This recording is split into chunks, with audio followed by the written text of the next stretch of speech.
বলার তো অনেক কিছুই আছে ভাইয়া, কিন্তু বলার সময়টা কই। আজকালকার দুনিয়ায় অনেকেই লোভ দেখাইয়া অনেক কিছুই করে, ফলোয়ার বাড়াই নেয়, স্টারের ভালোবাসা দিয়ে না দিয়া দেয়, কিন্তু কই কেউ কখনোই সেটা নতুনদের পাশে দাঁড়ায়। কিন্তু সত্যিকার কি কেউ সেইভাবে কাজ করে? সেইভাবে কাজ করলে নতুনদের আজকাল এই অবস্থা হয় না।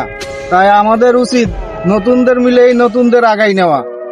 তো অনেকেই দেখবেন লাইভ করে লোকজন হয় না, কেন হয় না? তারা স্টারের ভালোবাসার জন্য স্টার সেন্টারের পিছনে গুড়গুড় গুড়গুড় করে, কিন্তু ওই স্টার সেন্টার দেখবেন ওরা একটা লাইকও করে না, কমেন্টও করে না, ওর দিকে ভিজিও চায় না। ভাই আপনিও তো একজন স্টার সেন্টার। হ্যাঁ, আমি স্টার সেন্টার হইলে আমার কথা আবার ভিন্ন ভাই। আপনি আমার সাথে মিশে দেখেন, আপনি যতটুকু আশা করবেন তার চাইতে অধিক পাবেন, এটা আপনি নিশ্চিত থাকতে পারেন।